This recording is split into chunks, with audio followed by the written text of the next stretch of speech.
Padre, en el nombre de nuestro Señor Jesucristo, te ruego que, como siempre, Señor, a través de tu Santo Espíritu nos guíes, nos des entendimiento, nos ayudes, Señor, a poder discernir la palabra tal y cual la has puesto, que nos advierta nuestro corazón, prepare, Señor, nuestra mente para lo que ha de venir, nos ayude a corregir lo que está mal, Señor, y a reafirmar lo que está bien.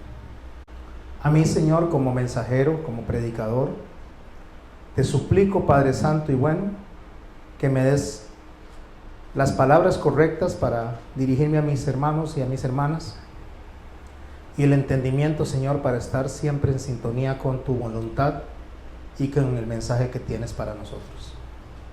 En el nombre de nuestro Señor Jesucristo. Amén. La recaída.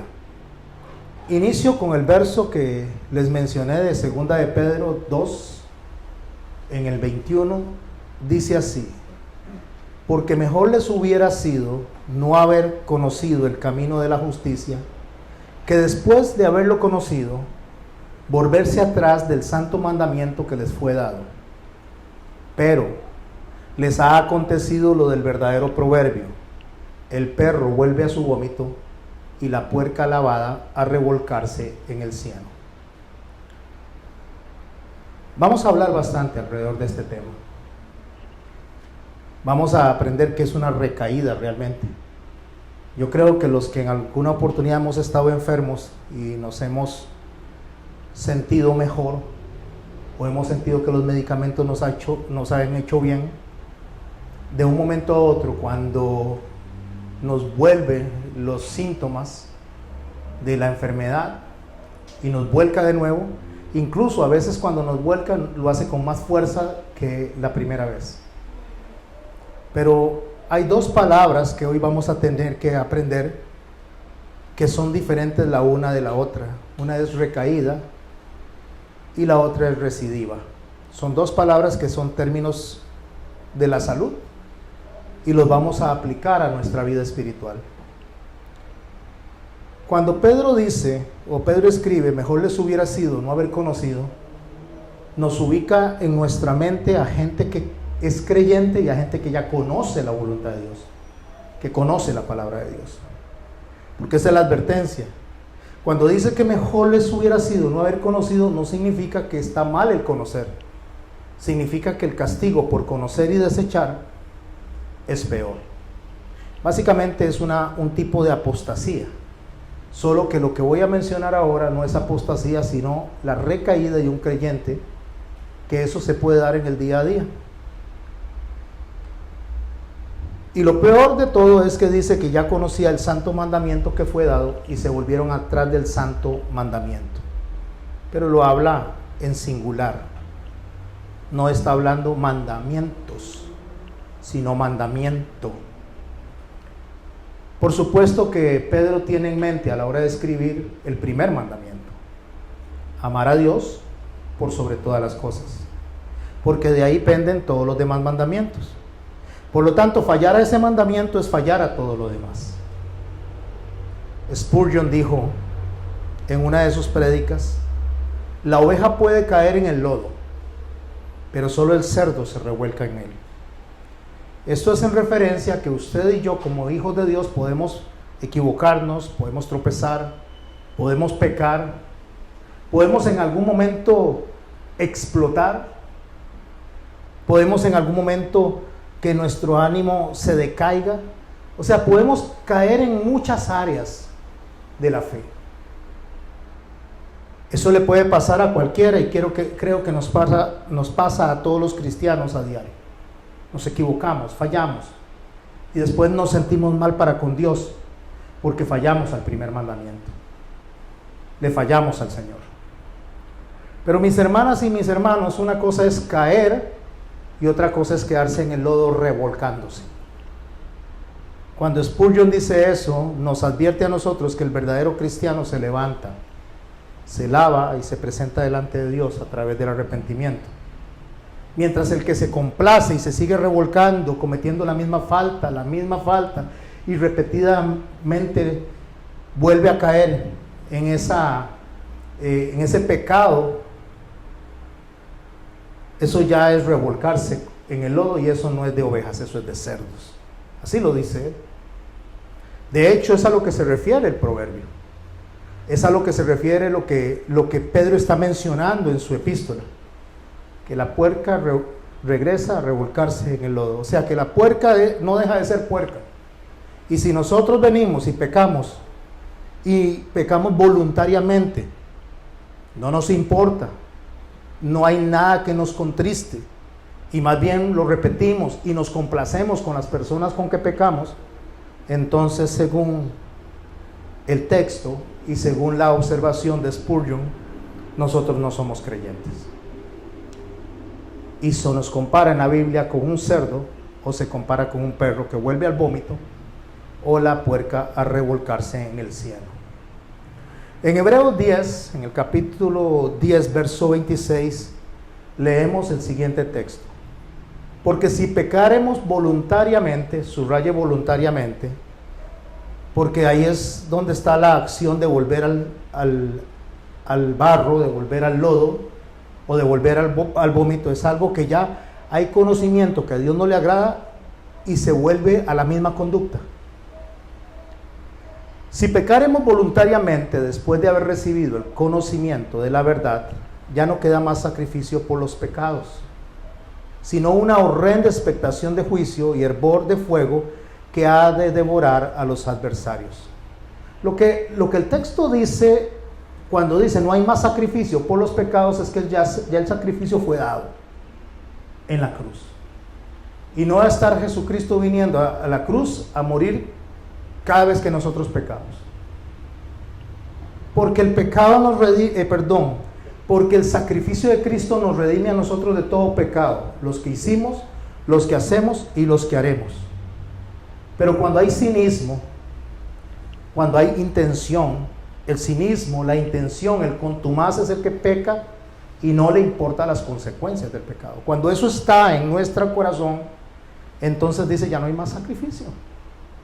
O sea, si no le importa la sangre de Cristo, si no le importa el sacrificio de Cristo y lo que Él padeció, ¿qué se puede hacer por una persona así? Ya no hay más nada que hacer. El que viola, continuando con el texto, la ley de Moisés, estoy en el verso 28, por el testimonio de 2 o 3 testigos muere irremisiblemente. ¿Qué es una persona que peca deliberadamente? Debe morir irremisiblemente. La palabra irremisible significa sin posibilidad de perdón. Esto es serio lo que estamos leyendo acá. Quien pisotea deliberadamente la sangre de Cristo, quien desafía deliberadamente a Dios, sabiendo que no le está agradando a Dios y no le importa, dice que muere sin posibilidad de perdón. Eso es lo que dice la ley de Moisés.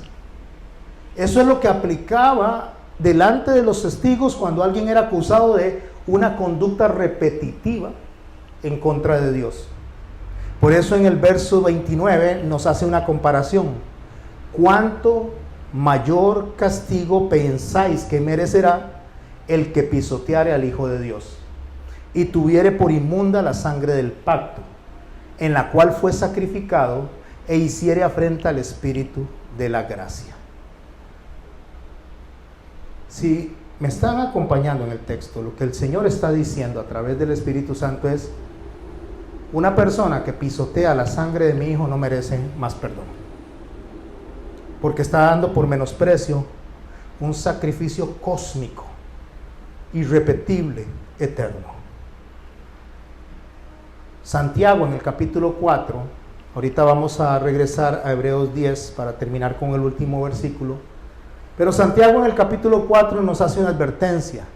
¿No sabéis que la amistad del mundo es enemistad contra Dios? Cualquiera pues que quiera ser amigo del mundo se constituye enemigo de Dios. La amistad, que decía John Lenny muy bien atinado, que la amistad consiste en entregarnos los unos a los otros, entregarse, entregar el amor, entregar de nuestras fuerzas, de nuestro tiempo. La amistad conlleva entrega. Y también ella decía que ella no presentó esto por razón de el mes, Pero es imposible que nosotros en cualquier mes del año hablemos de la Biblia sin hablar del amor, sin hablar de la amistad, porque todo lo que hablamos va alrededor del amor y de la amistad. Así que indiferentemente de esta fiesta hecha por los hombres en este mes, indiferentemente del origen del paganismo de esta fiesta, el amor está implícito en toda la Biblia durante todo el año. Pero cuando él dice, ¿no sabéis que la amistad del mundo es enemistad contra Dios? Cualquiera que se hace amigo del mundo se constituye enemigo de Dios. El que se entrega al mundo, y el mundo no estamos hablando del planeta, estamos hablando de la forma de pensar. El que se entrega al mundo es amigo con él, o sea, hacen una unidad, un ejad. Y quien hace un ejad con la manera de pensar del mundo, entonces se separa, se hace enemigo de Dios. Por eso el verso 5 dice en Santiago 4, ¿o pensáis que la Escritura dice en vano, el Espíritu que Él ha hecho morar en nosotros nos anhela celosamente? O sea, Dios viene y nos salva. Dios viene y da su vida por nosotros, se entrega, derrama hasta la última gota de sangre, y el Espíritu Santo nos anhela porque fuimos pagados por precio de sangre. Y el hacer amistad con el mundo, el volver atrás, el volver a tener las prácticas que teníamos antes, el volver al lodo como el cerdo, eso es desafiar a Dios de una manera terrible. Y Dios no lo va a pasar por alto. Lo que Dios dice es, quien menosprecia el sacrificio de mi hijo, no tiene perdón. Ahora usted me dice, ¿y si se arrepiente? Bueno, si se arrepiente, el Señor dice que Él no desprecia un corazón contrito y humillado. Pero mientras se mantenga en el cinismo de la práctica, entonces no tiene perdón. Así de sencillo. ¿Cómo lo sé yo? Continuando con el verso 30 del capítulo 10 de Hebreos, que lo leímos hace un rato, pues conocemos al que dijo, mía es la venganza, yo daré el pago, dice el Señor, y otra vez el Señor juzgará a su pueblo. Yo daré el pago. ¿Sabe cómo se paga el pecado? La paga del pecado es muerte. En el verso 31 dice, horrenda cosa es caer en las manos de un Dios vivo. El mensaje de hoy le puse como título la recaída. Quiero hablar un poquito de los términos médicos, de los términos que tienen que ver en la ciencia de la salud con esta palabra, para después hablar de la recidiva. En la ciencia de la salud, la recaída es una situación de un paciente que después de estar aquejado por una enfermedad, mientras está convaleciente, o sea, mientras está en el proceso de recuperación, no se ha recuperado completamente, está en ese proceso, entonces de nuevo la enfermedad le vuelve a aquejar con más fuerza. Pero quiero que prestemos atención a eso. El paciente está en un proceso de recuperación. Eso es como cuando una mujer tiene un bebé y le dicen que guarde cuarentena. Entonces la mujer no está enferma, es un parto lo que tuvo, eso no es una enfermedad, pero debe cuidarse para que no adquiera una enfermedad, para que no adquiera un resfrío, para que no se infecte, o sea, para muchas cosas que en ese momento ella está, y su bebé, pero principalmente ella está expuesta. Él le dice, guarde sus 40 días. Pero ella al tercer día dice, voy a irme de pachanga, creo que no lo van a hacer, no lo sé, pero si lo hicieran así, se expone a caer enferma, incluso podría perder la vida. O hablemos de una persona que recién ha salido de una gripe muy fuerte y está en ese proceso de recuperación, está en ese proceso donde las defensas están bajas, y se va para la calle, se va a pasear y se le cae un aguacero encima. La enfermedad se va a intensificar porque no se ha ido, está en proceso de recuperación. Eso es una recaída. Espero haber quedado claro porque es importante estos dos términos. Pablo, cuando menciona la recaída, nos lo menciona en palabras inspiradas por el Espíritu Santo en 1 Corintios, el capítulo 10, verso 12. Así, el que piensa estar firme, o sea, el que piensa que está recuperado, mire que no caiga. O sea, el que piensa que ya está sano, mire que no caiga. Porque tenemos una lucha con nuestra humanidad. Tenemos una lucha entre el espíritu y nuestra naturaleza. Porque la recaída obedece al descuido por exceso de confianza. Creemos que estamos muy bien. ¿Cuántos de ustedes les han mandado un antibiótico por 8 días? Y le dicen, bueno, tiene que tomarse este antibiótico 8 días. A los 3 días se siente bien, no me lo tomo más. Y resulta que la infección le recae, o sea, la infección vuelve a intensificarse, pero ya no le sirve el antibiótico. Tiene que ir a que le receten otro más fuerte por 8 días. Porque debió haber terminado el ciclo del antibiótico. Pero ya se sentía bien y dice, ya no tengo nada, y recae en la infección. En la ciencia de la salud tenemos el término recidiva. R-E-C-I-D-I-V-A. Recidiva. Este término básicamente es diferente a la recaída. Y por favor, presten mucha atención a cada uno de los dos. La recidiva es un término utilizado para la reaparición de síntomas de una enfermedad que ha desaparecido o aparentemente ya desapareció. Una enfermedad que se creía erradicada, una enfermedad que científicamente estaba probado ya no se tenía.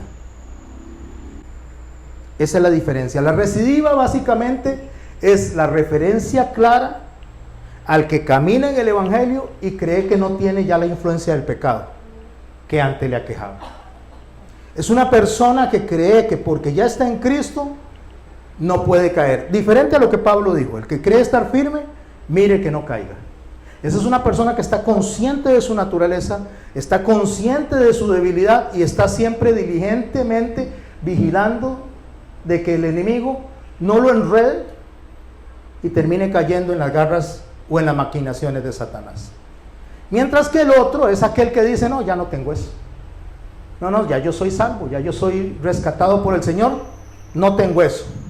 Eso es básicamente, voy a dar 2 ejemplos que podría dar entre muchos: el alcoholismo, una persona exalcohólica, o el drogadicto. Un alcohólico que diga, no, ya yo no tengo problemas con el alcoholismo, el Señor me sanó, el Señor me rescató, y en una fiesta viene y se manda una copa. Y cuando se dio cuenta está de nuevo de donde había salido. Porque creyó que ya no tenía nada, porque no tenía la ansiedad. Es sobreconfianza en sí mismo. Yo puedo salir de esto, a mí esto es fácil sacarlo porque soy un hombre libre por el Espíritu Santo. Sí, es libre por el Espíritu Santo en el alma. Pero el cuerpo sigue estando atado a una naturaleza que si se le da de lo que comía antes, le da recidiva. O sea, lo que creía que no tenía, reaparece. Por eso en Hebreos 2, en el verso 1 nos dice a nosotros, hablando de nuestra conducta, por tanto es necesario que con más diligencia atendamos las cosas que hemos oído, no sea que nos deslicemos. Déjenme explicar qué es la palabra diligencia y qué es la palabra deslizar.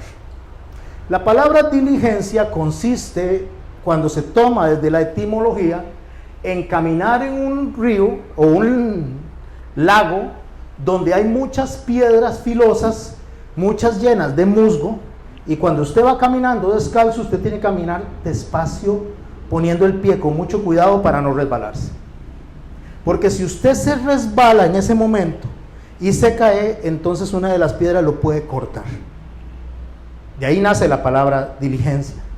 O sea, caminar cuidadosamente sobre piedras húmedas y cortantes. El caminar sin cuidado se llama negligencia.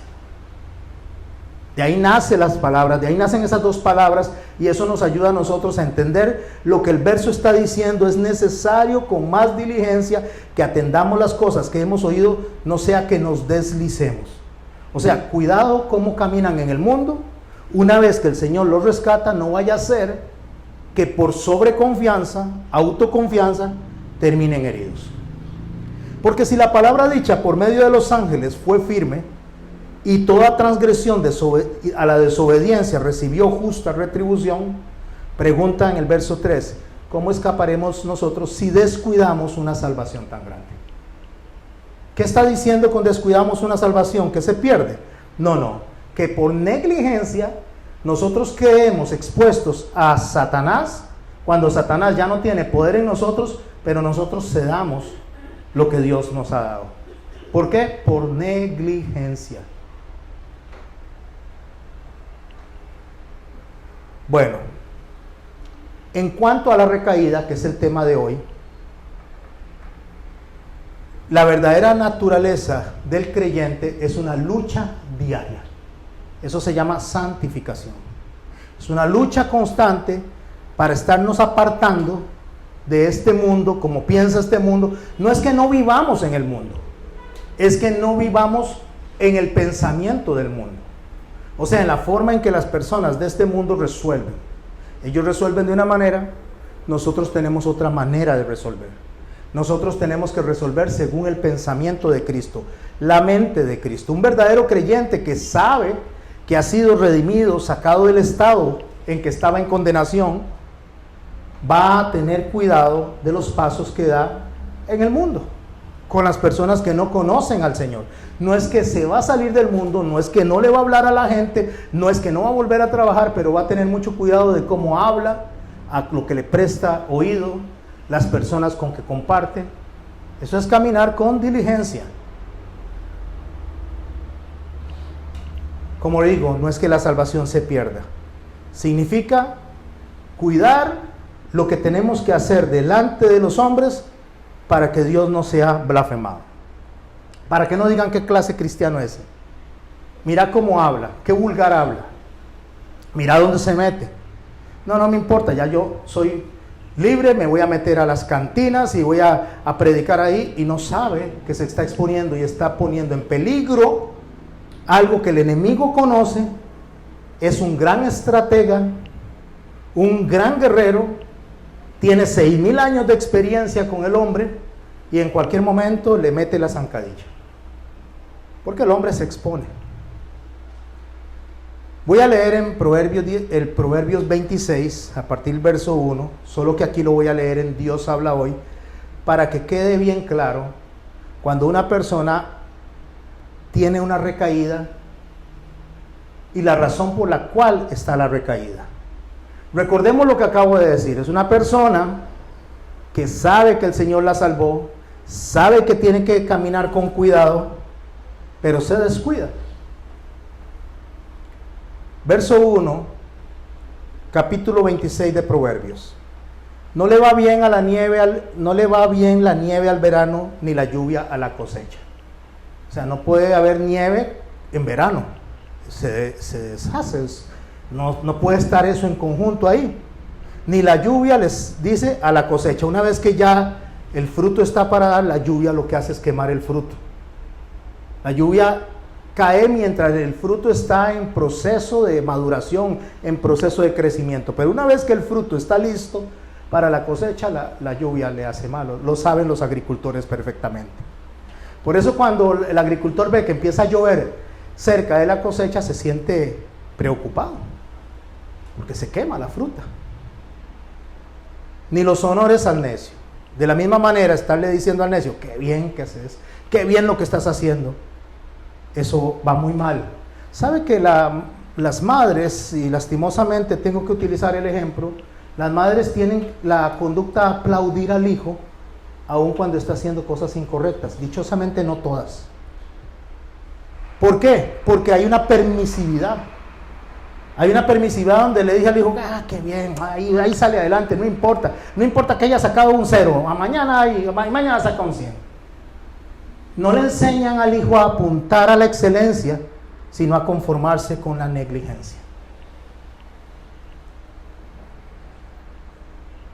Como gorrión perdido o golondrina sin nido, la maldición sin motivo jamás llegará a su destino. Lo que el Señor dice es que el gorrión perdido o la golondrina sin nido no tiene destino, se van a morir, necesitan un lugar donde vivir. Bueno, la maldición, me refiero al castigo de Dios, no viene sin motivo. O sea, el castigo de Dios viene porque algo pasó. Dios no castiga porque Él le da gusto castigar. Dios no nos pone en situaciones de aflicción porque a Él le gusta que estemos en situaciones de aflicción. No, nosotros cuando estamos en aflicción deberíamos de preguntarnos, Señor, ¿qué es lo que quieres que aprendamos? ¿Qué está pasando en mi vida? Porque Dios no es como nosotros, que tratamos de sacarnos el clavo de alguna manera. Dios no se anda sacando el clavo con nadie. Dios cuando actúa es porque hay algo detrás. Verso 3, al caballo hay que domarlo, al asno hay que frenarlo, al necio hay que azotarlo. O sea, Dios dice, al necio tengo que castigarlo, porque es necio. Y ahora vamos a ver la definición de necio. Verso 4, el que al necio no responde, por necio no pasa. Si hay una discusión con una persona necia, repugnante, reclamona, que nada le gusta, que todo le cae mal y que todos le caen mal, que nunca está conforme con lo que Dios le da, no hay gratitud hacia Dios, y uno está en esa constante discusión con esa persona, pasamos de necios también. Hay algo que, un dicho que dice, a palabras necias, oídos sordos. O sea, páselo por alto, ni le haga caso, déjelo que hable solo. Porque vea lo que dice el texto, el que al necio sabe responder, como tal le hace parecer. Si empezamos en una discusión con el necio, terminamos siendo necios nosotros. Eso me llevó a mí a una conclusión. Mejor me quedo callado y dejar al necio hablar y hablar, porque si no también uno termina pasando por necio. Verso 6, confiar al necio un mensaje. ¿Cuánto le han confiado a usted un mensaje, un secreto decía Yoleni, al mejor amigo o a la mejor amiga? Porque usted sabe que los mejores amigos y las mejores amigas cambian en el tiempo, cuando ya no son mejores amigos, cuando vienen y caen en la traición o caemos en la traición, cualquiera de los dos. Porque para que haya una traición tiene que haber habido una amistad cercana, si no, no sería traición. El enemigo no traiciona, el enemigo es enemigo. El enemigo está en guerra, quien traiciona es el cercano. Pero ¿cuánto le han confiado algo a una persona y después terminan divulgando ese secreto, esa confidencia con los demás? Y usted dice, ¿en qué momento se lo dije? ¿En qué momento abrí la boca? Y esta persona lo que está haciendo ahora es hablando con los demás acerca de mí y está no difamando, tal vez está diciendo una verdad, pero algo que no debería de haber comunicado porque se le dijo en lo privado.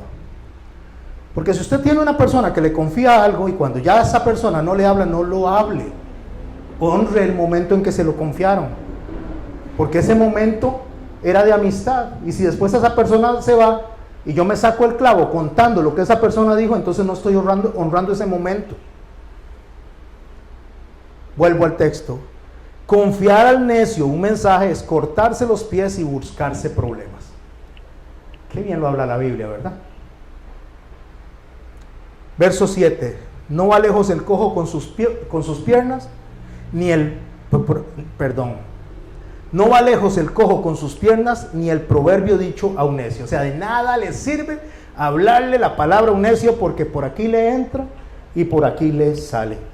¿Saben cómo funciona el necio? El necio, usted le puede estar hablando de la Biblia, pero él está con la respuesta en su cabeza. El pensamiento está en su cabeza, no le está oyendo nada. Lo único que está oyendo es como la fábula esa de Charlie Brown. ¿Lo han visto ustedes? No Charlie, nuestro hermano, ¿verdad? Charlie Brown, el que sale ahí, que los adultos solo suenan. Ahí los adultos no hablan, solo los niños. Bueno, así es para el necio cuando usted le habla de la Biblia.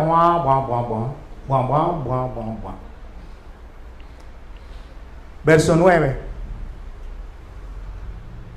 Verso 8, perdón. Tan absurdo es atar la piedra a la honda como dar honra a los necios. Ni el borracho la espina siente, ni el necio el proverbio atiende. O sea, para el necio es nada, no le provoca nada.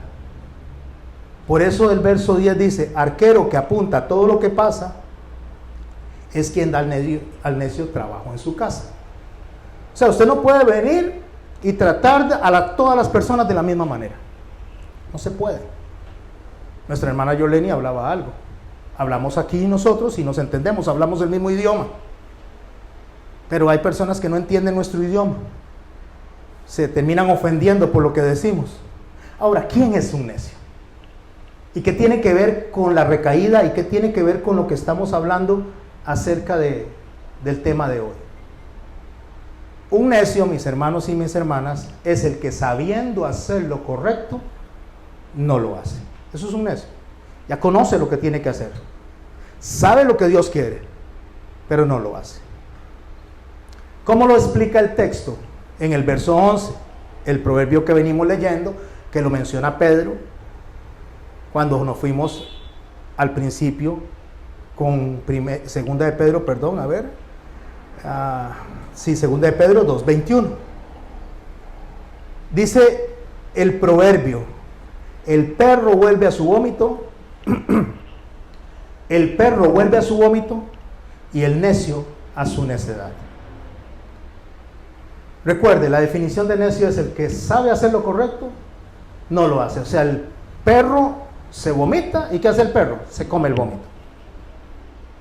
El cerdo usted lo puede bañar y lo puede poner limpiecitico, le puede poner perfume, hasta unos lacitos, y termina usted de bañar ese cerdo y sale corriendo y se revuelca de nuevo en el lodo.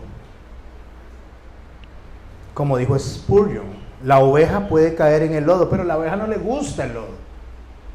La oveja le da asco, la oveja quiere rapidito irse a lavar, quiere irse a bañar. Entonces usted agarra a la oveja y la lava, porque le detesta ese lodo. Cuando un hombre, una mujer creyente en Cristo peca, no nos gusta eso, queremos ser limpiados, queremos ser lavados. Pero cuando un cerdo cae en el lodo, ahí hace burbujitas y de todo, porque se complace con esto. Con esto en mente, mis hermanos y mis hermanas, quiero leer un texto que está en Romanos capítulo 1 y subrayar algunos puntos. Hoy estamos viendo una palabra confrontadora, pero también es para que nosotros, aparte de ser confrontados con nosotros mismos, también analicemos cuando empezamos a dar pasos en la dirección incorrecta, cuando vamos de negligentes, caminando sin cuidado sobre las piedras que serían los pensamientos del mundo. Romanos 1 dice así, y por favor presten atención a la parte donde se subraya al necio.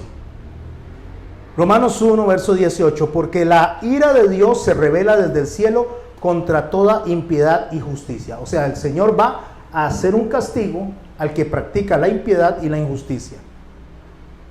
Se revela desde el cielo contra toda impiedad e injusticia de los hombres que detienen con injusticia la verdad. Porque lo que de Dios se conoce les es manifiesto, pues Dios lo manifestó. ¿Qué está diciendo? Ya saben. Como dirían nuestros hermanos en Cuba que escuchan este mensaje más tarde, ya tú sabes. Ya tú sabes, dicen ellos. O sea, ya saben lo que tienen que hacer, pero no lo hacen. ¿Por qué? Porque ya Dios lo reveló. No es algo desconocido, oiga, no solo para los creyentes, para la humanidad. Hay mandamientos universales. No matarás, eso aplica a todo el mundo. No adulterarás, eso aplica a todo el mundo. No mentirás, eso aplica a todo el mundo. Lo que quiero decir, hay mandamientos que usted no tiene que ser creyente para saber que eso le aplica. Si no, no existirían los estrados de justicia, no existirían las cárceles. Existen porque se infringen mandamientos básicos. No robarás. Usted roba, usted no puede decir, yo no sabía. No, va preso. Verso 20.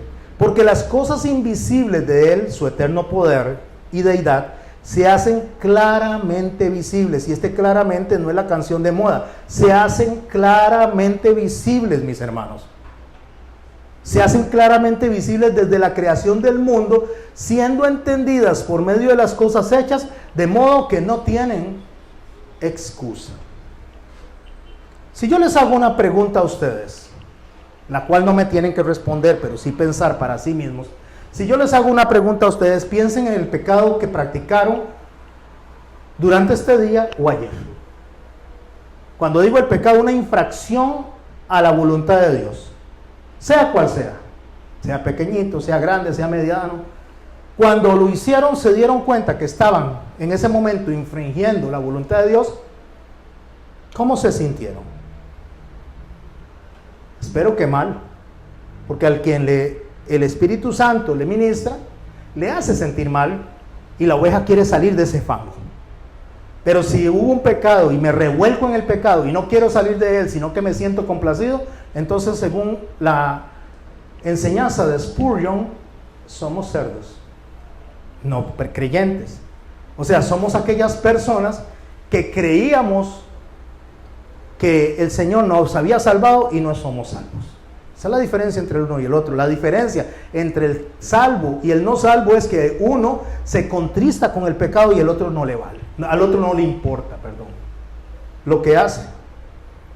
Verso 21, pues habiendo conocido a Dios, no le glorificaron como a Dios ni le dieron gracias, sino que se envanecieron en sus razonamientos y escuche, y su necio corazón, ahí está la clave, su necio corazón fue entenebrecido.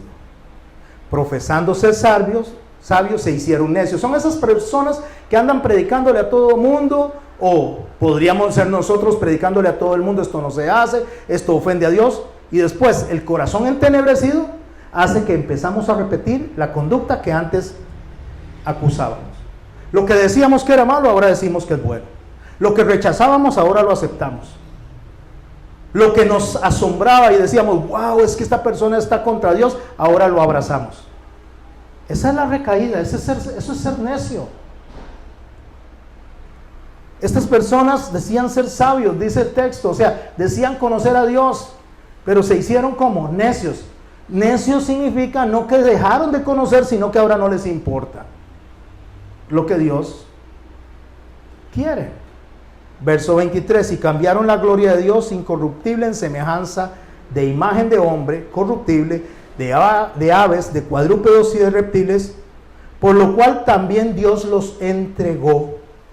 Esta palabra, Dios los entregó, no significa que Dios dice, tome, vaya, Satanás, haga con ellos lo que usted quiera. No, tenemos que entenderlo desde la misma Biblia. La Biblia se interpreta a sí misma. Para yo entender cuando Dios dice los entregó, debería de leer Apocalipsis capítulo 2, verso 5, eso me ayuda un poco a entender. Por eso el libro de Revelaciones como Apocalipsis nos enseña a nosotros de toda la Biblia, a interpretar toda la Biblia. En Apocalipsis 2, verso 5 dice, Cristo nos da esta palabra, o sea, arrepiéntete, haz las primeras obras, pues si no vendré pronto a ti y te quitaré el candelero de su lugar. ¿Qué es lo que el Señor está diciendo? Le voy a quitar el entendimiento, le voy a quitar la capacidad de comprender lo que está pasando. Eso es lo que le voy a quitar. No es que lo estoy echando al mal, sino que ahora no va a poder discernir. ¿Por qué? Porque es un necio, porque no le importa que le den las instrucciones. Si usted le dice a una persona, mire, vamos a hacer un pastel de vainilla, y al pastel de vainilla se le echan, no sé cómo se hace un pastel de vainilla, pero voy a decir así, se le echan huevos, se le echa vainilla, se le echa harina, se le echa azúcar. Pero entonces usted le da las instrucciones a una persona para que haga ese pastel.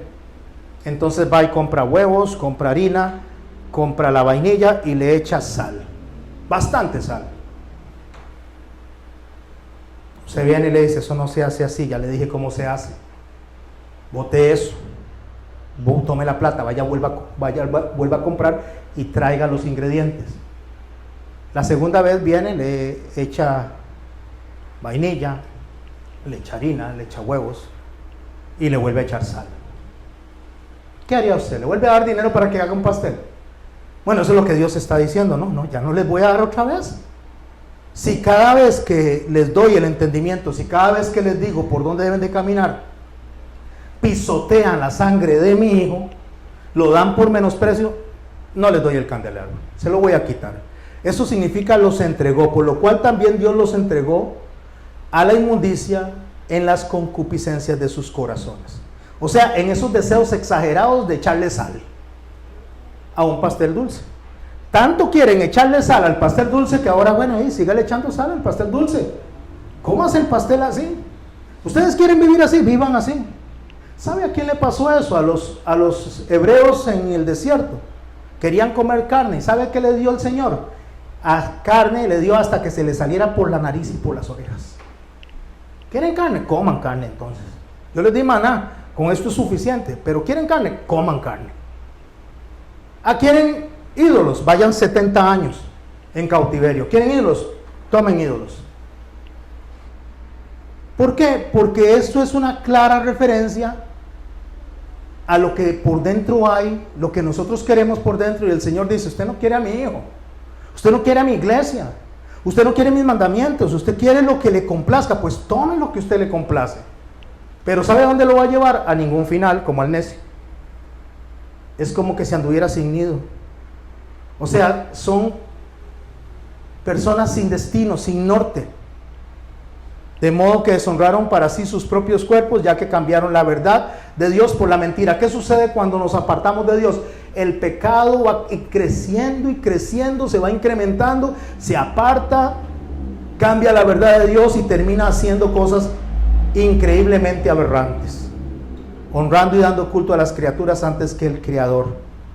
Honrando y dando culto, que lo cual significa es dedicándose a lo que no es de Dios, sino dedicándose a los pensamientos humanos. Y usted sabe cuál es la peor de las idolatrías: amarse a sí mismo.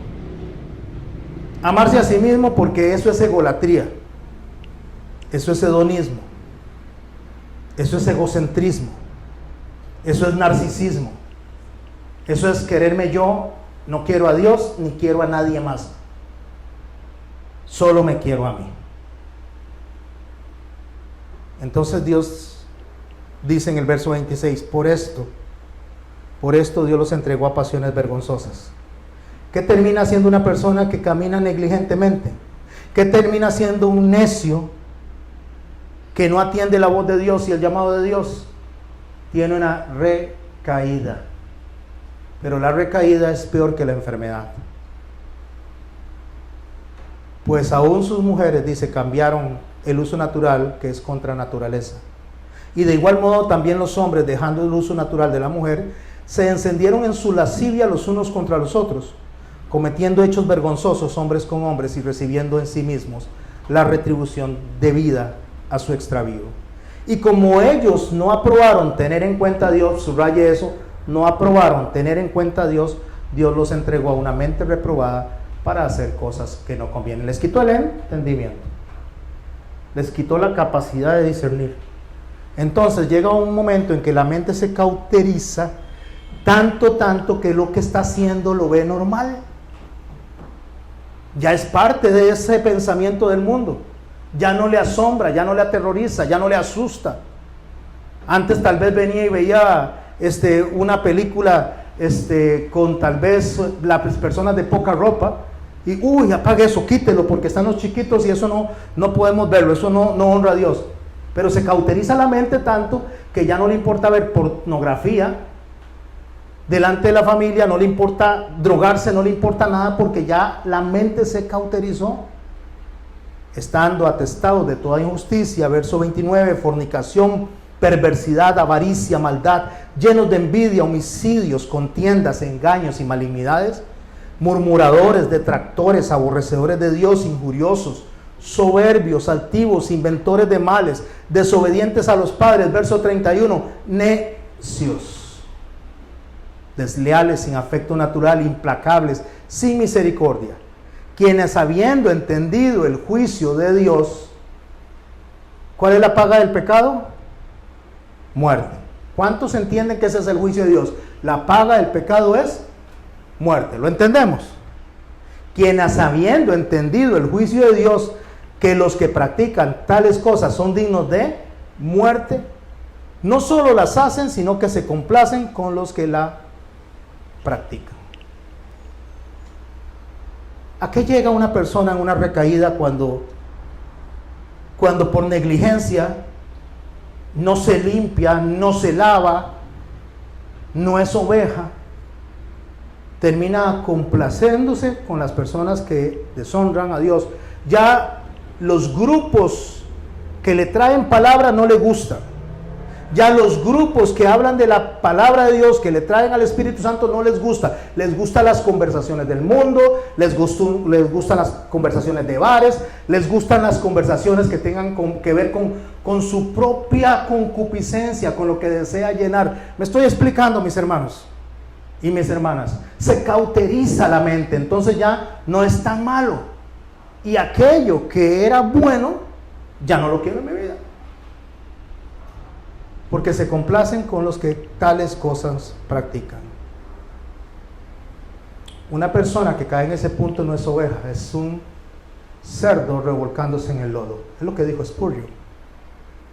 Pero qué dicha, mis hermanos, que la Biblia no cierra así. Porque estaríamos cerrando desesperanzados, estaríamos cerrando nosotros con un mensaje que nos sepulta, que nos envía al fuego eterno. Pero Dios es bueno. ¿Quiénes creen que Dios es bueno? ¿Quiénes creen que para siempre es su misericordia? Pues Dios nos dice, esto no me gusta, esto es lo que están haciendo, pero les voy a dar una receta. Les voy a decir cómo salir de eso. Y cuando Dios nos deja a nosotros, las iglesias del Apocalipsis, las que estamos estudiando lunes a lunes, en la primera iglesia nos enseña justamente esto que estamos aprendiendo. La primera iglesia se llama la iglesia en Éfeso. La iglesia en Éfeso lo que representa es la iglesia apostólica, la iglesia del primer siglo, la iglesia que era 100% judía. Eran los apóstoles y todos los judíos que seguían a Jesucristo antes de unirse a los gentiles. Esa es la iglesia primera. Esa iglesia se conoce como la deseada. O sea, cuando nosotros oímos hablar, decimos, uy, si hubiéramos estado en el tiempo de los apóstoles. Uy, si hubiéramos sido uno de los apóstoles. Uy, si hubiéramos estado ahí nosotros, mis hermanos, cuando le gritaron a Jesús, le gritaron a Pilato, crucifícale, crucifícale. Nosotros hubiéramos dicho, no, gritamos Jesús, que lo liberen. ¿Quiere darle una noticia? ¿Quiere que les diga una noticia? Si hubiéramos estado ahí, muy probablemente hubiéramos gritado, crucifícale, crucifícale. Porque eso es lo que hacemos todos los días nosotros. Cuando fallamos al mandamiento. Cuando fallamos al primer mandamiento. ¿Cuál es el primer mandamiento? Amarás a Dios por sobre todas las cosas. ¿Sabe qué implica eso? Es amar a Dios por sobre todo y por sobre mí. Incluso hay cosas que yo quiero hacer que a Dios no le agradan y no las voy a hacer porque a Dios no lo quiere hacer. Y hay cosas que yo no quiero hacer que a Dios le agradan y yo debería de hacerlas solo porque a Dios le agradan. No sé si me estoy explicando. Aquí no importa si a mí me gusta o no me gusta. Aquí lo que interesa es lo que a Dios le agrada. ¿Cuánto les gusta que los abracen? Levante la mano, me gusta que me abracen. Ahora le gusta que lo abracen. ¿Cuántos antes de que el Espíritu Santo trabajara en ustedes les gustaba que lo abrazaran? Ahora voy a hacer la pregunta diferente. ¿Cuántos antes de ser iglesia detestaba que lo abrazaran? Levante su mano. Te detestaba que lo abrazaran. No me abrace. Hoy cuando le abrazamos, ¿cómo se siente, mi hermano? A gusto, ¿verdad? Porque tenemos esa conexión. Tenemos el vínculo perfecto, el amor. Lo que antes no nos gustaba, ahora nos gusta porque a Dios le gusta y Dios pone en nosotros ese querer y ese hacer. Viene de Dios. Y más bien abrazamos más. La iglesia de Éfeso es la deseada porque era apostólica.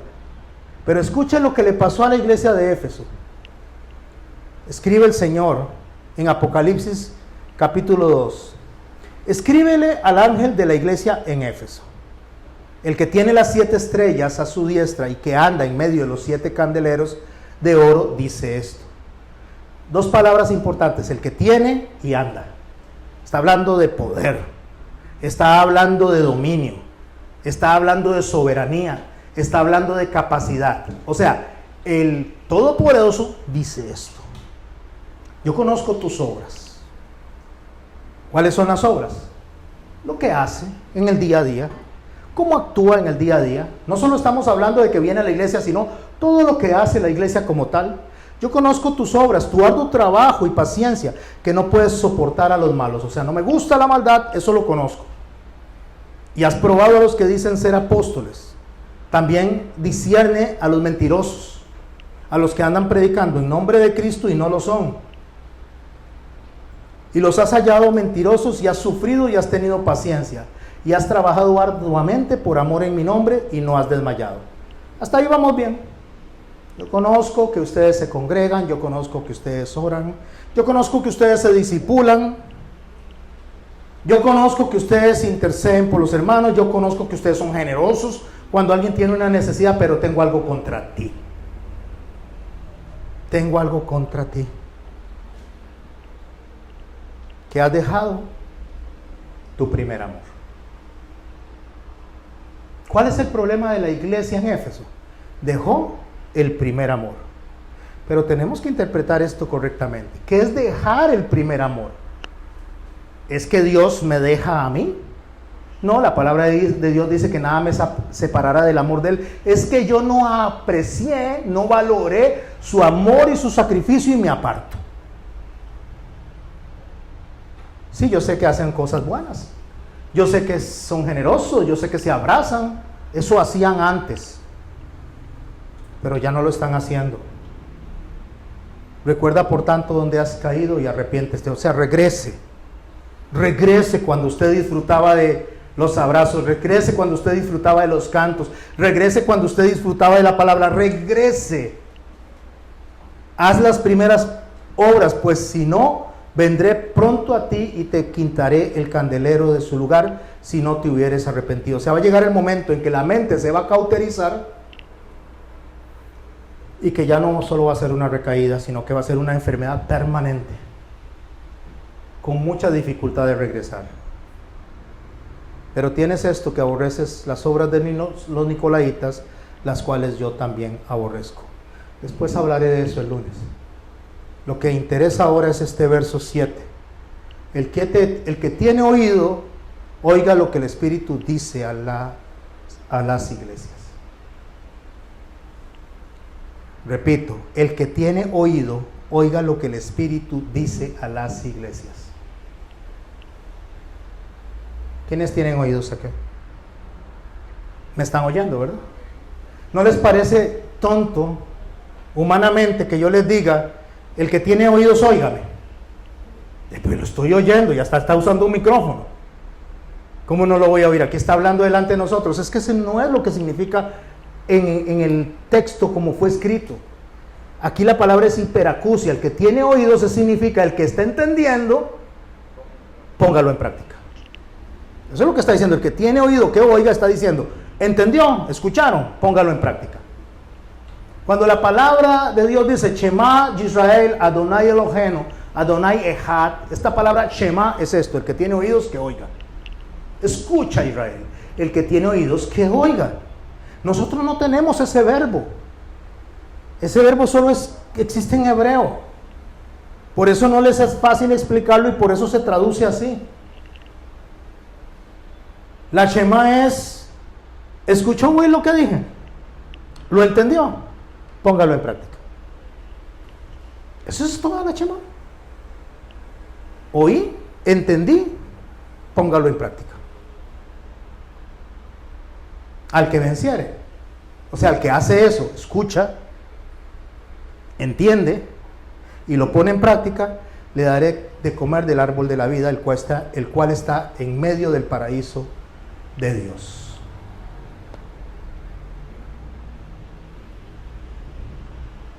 ¿Quiénes escucharon la voz del Espíritu hoy? Mi hermano, no nos deslicemos, tengamos cuidado. No creamos que porque ya algunas prácticas no las hacemos, no creamos que podemos caer. El enemigo sabe perfectamente dónde ponerlo en la zancadilla y cuándo ponerlo en la zancadilla. No nos expongamos. porque cuando nos caemos podría ser que quedemos en el lodo revolcándonos como un cerdo y no nos levantemos, porque hemos menospreciado el sacrificio de Cristo. Entonces, para que el enemigo no nos ponga una zancadilla, no nos expongamos al alcohólico, no visite los lugares donde se expone.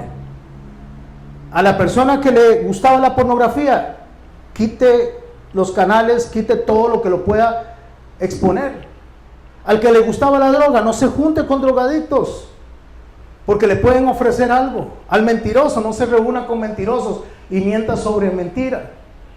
Al chismoso, no se acerque a los chismosos. Dígale, no, aquí mejor no conversemos, yo no te odio, te amo, pero la verdad es que usted cada vez que viene aquí lo que hace es ponerme a chismear porque le sigo la corriente. No porque usted sea el problema, es que yo soy el problema porque me gusta el chisme. Y yo eso no lo quiero. Una persona muy cercana a mí, muy cercana, nos dijo un día a mi esposa y a mí: si no tengo nada positivo que hablar de esa persona, mejor no digo nada. Palabras sabias. Si no tenemos algo positivo que hablar de una persona, mejor no hablemos nada. Es mejor quedarse callado.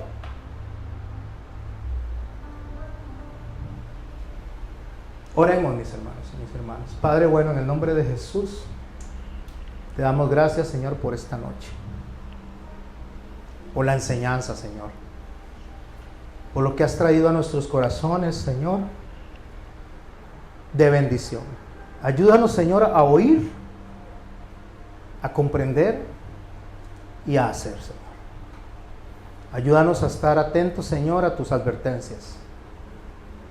Y ayúdanos a dejar de recetarle lo que hemos aprendido a los demás, sino a recetárnoslo a nosotros mismos. Ayúdanos a asumir compromisos, Señor, de vida y de conducta contigo, Señor. Te lo suplicamos en el nombre de Jesús. Amén. Ayúdame a caminar, contigo iré sobre las olas de la mar y cantaré. ¿Quién eres tú? Tú eres Jesús, mi Dios, mi bien, mi libertad. Ayúdame a caminar, contigo iré sobre las olas de la mar y cantaré.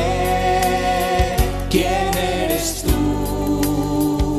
Tú eres Jesús, mi Dios, mi bien.